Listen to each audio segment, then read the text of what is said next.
ಮತ್ತೊಮ್ಮೆ ಸ್ವಾಗತ ಸುದ್ದಿಗೊಂದು ಗುದ್ದು ನೇರ ಪ್ರಸಾರ ಕಾರ್ಯಕ್ರಮಕ್ಕೆ. 2 ದಿನಗಳ ಹಿಂದೆ ಮಂಗಳೂರಿನಲ್ಲಿ ವಿಧಾನ ಪರಿಷತ್ ಸದಸ್ಯ ಐವನ್ ಡಿಸೋಜಾ ಸುದ್ದಿಗೋಷ್ಠಿಯೊಂದನ್ನು ಮಾಡಿದ್ರು. ಆ ಸುದ್ದಿಗೋಷ್ಠಿಯಲ್ಲಿ ಜನವರಿ 19ರಂದು ಮಂಗಳೂರಿಗೆ ಅಮಿತ್ ಶಾ ಬರ್ತಾರೆ ಎನ್ನುವಂತಹ ವಿಚಾರದ ಬಗ್ಗೆ ಮಾತನಾಡಿದ್ರು. ಅಮಿತ್ ಶಾ ಅವರು ಮಂಗಳೂರಿಗೆ ಬರಬಾರದು, ಅಮಿತ್ ಶಾ ಅವರು ಬಂದರೆ ಕರಾವಳಿಯಲ್ಲಿ ಶಾಂತಿ ಸುವ್ಯವಸ್ಥೆ ಹಾಳಾಗಿ ಹೋಗುತ್ತೆ, ಸಾಮರಸ್ಯದಿಂದ ಬದುಕೋದಿಕ್ಕೆ ಸಾಧ್ಯ ಇಲ್ಲ ಎನ್ನುವಂತಹ ಮಾತುಗಳನ್ನು ಹೇಳಿದರು. ಅದರ ಜೊತೆಗೆ ಅಮಿತ್ ಶಾ ಅವರು ಬಂದರೆ ನಾವು ಉಪವಾಸ ಸತ್ಯಾಗ್ರಹವನ್ನು ಮಾಡ್ತೇವೆ, ಅಮಿತ್ ಶಾ ಅವರ ವಿರುದ್ಧ ಪ್ರತಿಭಟನೆಯನ್ನು ಕೂಡ ಮಾಡ್ತೇವೆ ಎನ್ನುವಂಥ ಒಂದು ಹೇಳಿಕೆಗಳನ್ನು ಐವನ್ ಡಿಸೋಜಾ ಅವರು ಕೊಟ್ಟಿದ್ರು. ಐವನ್ ಡಿಸೋಜಾ ಅವರ ಹೇಳಿಕೆಗೆ ಇವತ್ತು ದಕ್ಷಿಣ ಕನ್ನಡ ಜಿಲ್ಲಾ ಉಸ್ತುವಾರಿ ಸಚಿವ ಕೋಟ ಶ್ರೀನಿವಾಸ ಪೂಜಾರಿ ಅವರು ತಿರುಗೇಟನ್ನು ಕೊಟ್ಟಿದ್ದಾರೆ. ಐವನ್ ಅವರು ಅಷ್ಟೊಂದು ಅಂತಹ ಒಂದು ಹೇಳಿಕೆಗಳನ್ನು ಕೊಡುವಂಥದ್ದು ಸರಿಯಲ್ಲ, ಅಷ್ಟೊಂದು ಸಣ್ಣತನವನ್ನು ಅವರು ತೋರಿಸಬಾರ್ದು ಅನ್ನುವಂಥ ಮಾತುಗಳನ್ನು ಹೇಳಿದರು. ಅದರ ಜೊತೆಗೆ ಹರಿಯುವಂತಹ ಹೊಳೆ ನೀರಿಗೆ ದೊಣ್ಣೆ ನಾಯಕನ ಅಪ್ಪಣೆ ಯಾಕೆ ಎನ್ನುವಂತಹ ಒಂದು ಪ್ರಶ್ನೆಯನ್ನು ಕೂಡ ಈ ಸಂದರ್ಭದಲ್ಲಿ ಕೋಟ ಶ್ರೀನಿವಾಸ ಪೂಜಾರಿ ಅವರು ಕೇಳಿದರು. ನಮ್ಮಲ್ಲಿ ಒಂದು ಪ್ರೀತಿ ಮಾತಾಡ್ತಾರೆ ಗಾದೆ, ಹರಿಯುವ ಹೊಳೆ ನೀರಿಗೆ ದೊಣ್ಣೆ ನಾಯಕನ ಅಪ್ಪಣೆ ಯಾಕೆ ಅಂತೇಳಿ. ಇವತ್ತು ಭಾರತ ದೇಶದ ಗೃಹ ಮಂತ್ರಿಗಳು ನಮ್ಮ ಜಿಲ್ಲೆಗೆ ಬರ್ತಾರೆ ಮತ್ತು ಒಂದು ಕಾಯ್ದೆ ಬಗ್ಗೆ ಜನರಿಗೆ ಮನವರಿಕೆ ಮಾಡ್ತಾರೆ ಅನ್ನೋದೇ ಬಹುದೊಡ್ಡ ಸಂಭ್ರಮ ಮತ್ತು ಆಶಾವಾದದಲ್ಲಿ ಜನತೆ ಇದ್ದಾರೆ.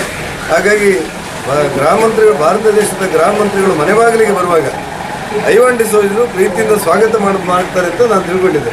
ಅಷ್ಟು ಸಣ್ಣತನವನ್ನು ಅವರು ಪ್ರದರ್ಶಿಸಬಾರದು, ಅವ್ರನ್ನ ಸ್ವಾಗತ ಮಾಡಬೇಕು ಅನ್ನುವಂಥ ಆಗ್ರಹ ಮಾಡ್ತಾರೆ. ಹಾಗಿದ್ರೆ ಮೊನ್ನೆ ಐವನ್ ಡಿಸೋಜಾ ಅವರು ಏನೆಲ್ಲ ವಿಚಾರಗಳನ್ನು ಹೇಳಿದ್ರು ಅಮಿತ್ ಶಾ ಅವರು ಮಂಗಳೂರಿಗೆ ಬರುವಂತಹ ವಿಚಾರದಲ್ಲಿ ಮತ್ತೊಮ್ಮೆ ನೋಡ್ಕೊಂಡು ಬರೋಣ. ಮತ್ತೊಮ್ಮೆ ಈ ರಾಜ್ಯಕ್ಕೆ ಅಮಿತ್ ಶಾ ಬರುವುದನ್ನ ತಡೆಯಬೇಕು. Yes, go back Amit Shah. ನಾನು ಉಪವಾಸ ಸತ್ಯಾಗ್ರಹ ಕೂತ್ಕೊಳ್ತೀನಿ, ಅವ್ರು ಬಂದ್ರೆ ಸತ್ಯಾಗ್ರಹ ಕೂತ್ಕೊಳ್ತೇನೆ. I will not allow as a legislator. ನಾನು ಈಗ ಅವರು ಬರೋ ಪರಿಸ್ಥಿತಿ ಸರಿ ಇಲ್ಲ. The entire episode is because of the home minister. ಒಂದು ಮನೆ ಹೋಗುವುದನ್ನು ಸ್ಟಾಪ್ ಮಾಡಿ, ಅದೊಂದು ನಾಟಕ ಕಂಪನಿ, ಅದು ಬೇಡ ಬಂದ್ ಮಾಡಿ, ಮತ್ತೆ ಗೃಹ ಸಚಿವರು ಮತ್ತೊಮ್ಮೆ ಬಂದು ಇಲ್ಲಿ ಪರಿಸ್ಥಿತಿಯನ್ನು ಉಲ್ಮಾಣ ಮಾಡೋದು ಬೇಡ. ಅವ್ರು ದಯವಿಟ್ಟು ಸ್ವಲ್ಪ ದಿವಸ ಹೋಗ್ತಾರೆ, ತಂಡ ಆದ್ಮೇಲೆ. ಈಗ ಅವರು ತುಕಡೆ ಇವತ್ತು ಭಾರತ ದೇಶದ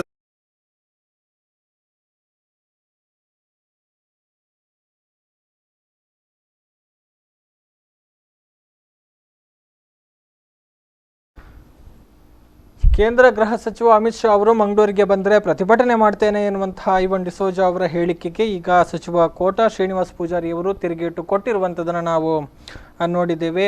ಹರಿಯುವಂತಹ ಹೊಳೆ ನೀರಿಗೆ ಯಾವ ದೊಣ್ಣೆ ನಾಯಕನ ಅಪ್ಪಣೆ ಬೇಕು ಅನ್ನುವಂಥ ಒಂದು ಪ್ರಶ್ನೆಯನ್ನು ಮಾಡಿದರು. ಅದರ ಜೊತೆಗೆ ಗೃಹ ಸಚಿವರು ಮಂಗಳೂರಿಗೆ ಬಂದರೆ ಸಂಭ್ರಮವನ್ನು ಪಡಬೇಕು, ಕಾಯ್ದೆಯ ಬಗ್ಗೆ ಮನವರಿಕೆಯನ್ನು ಮಾಡಿಕೊಡೋದಕ್ಕೆ ಗೃಹ ಸಚಿವರೇ ಮಂಗಳೂರಿಗೆ ಬರ್ತಾ ಇದ್ದಾರೆ, ಮನೆ ಬಾಗಿಲಿಗೆ ಬರುವಾಗ ಎಲ್ಲರೂ ಕೂಡ ಸ್ವಾಗತವನ್ನು ಮಾಡ್ತಾರೆ ಅಂತ ನಾವು ಅಂದ್ಕೊಂಡಿದ್ದೆ. ಆದರೆ ಐವನ್ ಡಿಸೋಜಾ ಅವರು ಈ ರೀತಿಯ ಹೇಳಿಕೆಗಳನ್ನು ಕೊಟ್ಟಿದ್ದಾರೆ.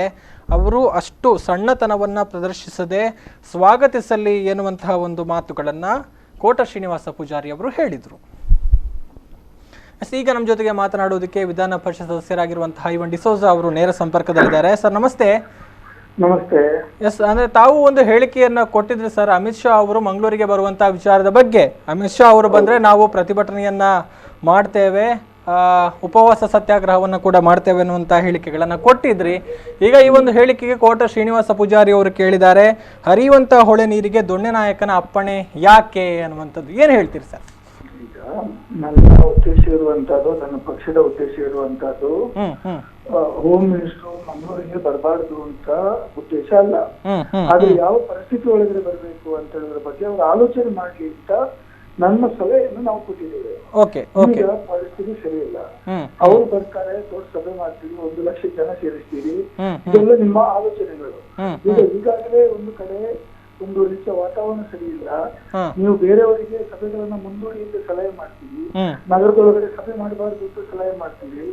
ಮತ್ತೊಂದು ಕಡೆ ಈಗ ಆಡಳಿತ ಪಕ್ಷವಾಗಿ ನೀವೇ ಜನ ಸೇರಿಸ್ತೀರಿ ಮತ್ತು ಅಹಿತಕರ ಘಟನೆಗಳಿಗೆ ಎಲ್ಲೋ ಒಂದು ಕಡೆ ಅವಕಾಶ ಮಾಡಿರ್ತೀವಿ. ಅದು ಹಾಗಾಗಿ ಸ್ವಲ್ಪ ಮುಂದೂಡಿಸಿ ಅಂತ ನಾನು ಹೇಳಿದ್ದೇನೆ. ನನ್ನ ಸಲಹೆಯನ್ನು ಪಾಸಿಟಿವ್ ಆಗಿ ತೆಗೆದುಕೊಳ್ಳೋದು ಬಿಡುವುದು ಬಿಜೆಪಿ ಅವರಿಗೆ ಬಿಟ್ಟದ್ದು.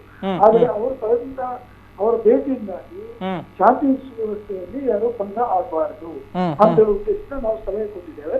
ಅವ್ರು ಇನ್ನೂ ಆಲೋಚನೆ ಮಾಡ್ಲಿ ಅಂತ ನಾನು ಹೇಳ್ತೀನಿ.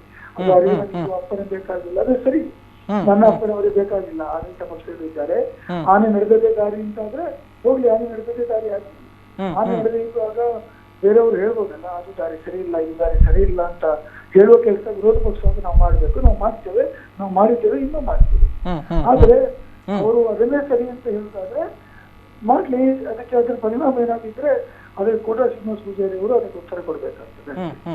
ಅಂದ್ರೆ ಬಿಜೆಪಿ ಅವರು ಹೇಳ್ತಾ ಇರುವಂತದ್ದು, ಅಮಿತ್ ಶಾ ಅವರು ಬರ್ತಾ ಇರುವಂತದ್ದು ಈ ಒಂದು ಕಾಯ್ದೆಯ ಬಗ್ಗೆ ಮನವರಿಕೆಯನ್ನ ಮಾಡಿಕೊಡೋದಿಕ್ಕೆ, ಅಂದ್ರೆ ಮನೆ ಬಾಗಿಲಿಗೆ ಬರುವಾಗ ಎಲ್ಲರೂ ಕೂಡ ಸ್ವಾಗತವನ್ನ ಮಾಡಬೇಕು ಅನ್ನುವಂತ ಮಾತುಗಳು. ಈಗ ನೀವು ಅಮಿತ್ ಶಾ ಅವರು ಬಂದು ಮಂಗಳೂರಿಗೆ ಬಂದು ಕಾನೂನು ಬಗ್ಗೆ ಮಾಹಿತಿ ಕೊಡ್ಲಿಕ್ಕೆ ಏನಿದೆ, ಅವ್ರು ಮಾಹಿತಿ ಕೊಟ್ಟಾಗ ಅವ್ರು ಒಂದೇ ಆಗಿ ಬರುತ್ತಾನೆ. ಅವ್ರು ಮಾಹಿತಿ ಕೊಡುವಾಗ ಇನ್ನೊಬ್ಬರು ಹೇಳಿದ್ದನ್ನು ಕೇಳಬೇಕು. ಈಗ ಅವರ ನಿಲುವು ಏನು, ನಾವು ಈ ಕಾನೂನನ್ನು ಒಂದು ಇಂಚೂ ಹಿಂದೆ ಹೋಗಲ್ಲ, ಮುಂದೆ ಬಿಟ್ಟು ಅಂತ ಹೇಳಿದ್ದಾರೆ. ನೀವು ಆ ಒಂದು ಫರ್ಮ್ ಡಿಸಿಷನ್ ತಗೊಂಡ ಮೇಲೆ ನೀವು ಕನ್ವಿನ್ಸ್ ಮಾಡಿದ್ರೆ ಏನು, ಮಾಡದಿದ್ರೆ ಏನು, ನೀವು you are going to implement it. ನೀವು ಕಮ್ ಟು ಮೀ, ನನಗೆ ನೀವು ನನ್ನನ್ನು ಭೇಟಿ ಮಾಡಿ ಕನ್ವಿನ್ಸ್ ಮಾಡಿ ಬಂದಾಗ ನಾವು ಕೊಟ್ಟ ಸಲಹೆಯನ್ನು ನೀವು ಸ್ವೀಕರಿಸೋ ಪರಿಸ್ಥಿತಿಯಲ್ಲಿ ಇಲ್ಲ. ನೀವು ಹೇಳಿ, ಈ ಕಾನೂನು ನಾನು ಎಲ್ಲರಿಗೆ ಕನ್ವಿನ್ಸ್ ಮಾಡುವವರೆಗೆ ನಾವು ಅದನ್ನು ಇಂಪ್ಲಿಮೆಂಟ್ ಮಾಡೋದಿಲ್ಲ, ಅಲ್ಲಿವರೆಗೆ ನಾವು ಎವಿಡೆನ್ಸ್ ಇಟ್ಟುಕೊಳ್ತೇವೆ, ಅಲ್ಲಿವರೆಗೆ ನಾವು ಇದನ್ನು ತಟಸ್ಥವಾಗಿ ಇಟ್ಟುಕೊಳ್ತೇವೆ. ಮತ್ತೆ ನಿಮ್ಮ ತೀರ್ಮಾನ ತೆಗೆದುಕೊಂಡ ಮೇಲೆ ನಿಮ್ಗೆ ಕನ್ವಿನ್ಸ್ ಆದ್ಮೇಲೆ ನಾವು ಅದನ್ನು ಇಂಪ್ಲಿಮೆಂಟ್ ಮಾಡ್ತೇವೆ ಅಂತ ಹೇಳಿದ್ದಾರೆ ಅಮಿತ್ ಶಾ ಅವರು. ನೀವು ಯಾರಿಗೆ ಮೋಸ ಮಾಡೋದು? ಈ ದೇಶದ ಜನತೆಗೆ ನೀವು ಹೆಚ್ಚು ಕಾಲಗಳ ದಿವಸ ಮೋಸ ಮಾಡ್ಲಿಕ್ಕೆ ಆಗೋದಿಲ್ಲ. ಇದು ನನ್ನ ಸ್ಪಷ್ಟವಾದ ನಿಲುವು. NRC ಬಗ್ಗೆ, CA ಬಗ್ಗೆ, NPR ಬಗ್ಗೆ ಈಗಾಗಲೇ ಜನಾಕ್ರೋಶ ಇದೆ. ಅದರ ಬಗ್ಗೆ ನೀವು ಜನರಿಗೆ ತಿಳುವಳಿಕೆ ಆಗುವವರೆಗೆ ನಾವು ಇದನ್ನು ಇಂಪ್ಲಿಮೆಂಟ್ ಮಾಡೋದಿಲ್ಲ ಅಂತ ಪ್ರಧಾನಿ ಮತ್ತು ಹೋಮ್ ಮಿನಿಸ್ಟರ್ ಹೇಳಿ, ಅದರ ನಂತರ ನಾವು ಸ್ಟೆಪ್ಸ್ ತಗೊಳ್ತೇವೆ ಅಂತ. ನೀವು ಮನೆಗೆ ಹೋಗಿ ಒಂದು ಪ್ಯಾಂಪ್ಲೆಟ್ ಕೊಟ್ಟು ನಾನು ಕನ್ವಿನ್ಸ್ ಮಾಡಿದ್ದೇನೆ ಅಂತ ಹೇಳಿದ್ರೆ ಯಾರು ಒಪ್ಪಿಗೆ ಹೇಳಿದ್ದಾರೆ? ನೀವು ಬರೇ ಜನರನ್ನ ರಾಜ್ಯದ ಜನತೆಯನ್ನ ಫೋನ್ ಮಾಡುವಂತ ಕೆಲಸ ಬಿಟ್ಟು ಏನಾದ್ರೂ ಕಾಂಕ್ರೀಟ್ ಆಗಿ ಒಂದು ತೀರ್ಮಾನಕ್ಕೆ ಬನ್ನಿ ಅಂತ ನನ್ನ ಸಲಹೆ ಇದೆ. ಓಕೆ ಓಕೆ, ಎಸ್ ಸರ್, ಧನ್ಯವಾದಗಳು ಐವನ್ ಅವರೇ ನಮ್ಮ ಜೊತೆಗೆ ಮಾತಿಗೆ ಸಿಕ್ಕಿದ್ದಕ್ಕಾಗಿ.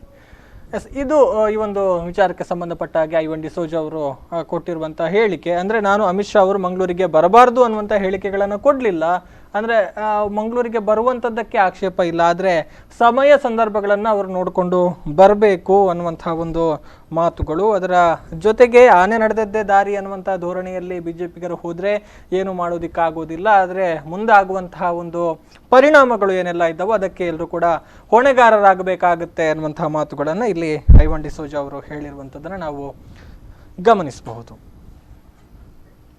ಇದಿಷ್ಟು ಇವತ್ತಿನ ಸುದ್ದಿಗೊಂದು ಗುದ್ದು. ನಿರಂತರವಾದ ಸುದ್ದಿ, ಮಾಹಿತಿ, ಮನೋರಂಜನೆಗಾಗಿ ನೋಡ್ತಾ ಇರಿ V4 ನ್ಯೂಸ್. ನಮಸ್ಕಾರ.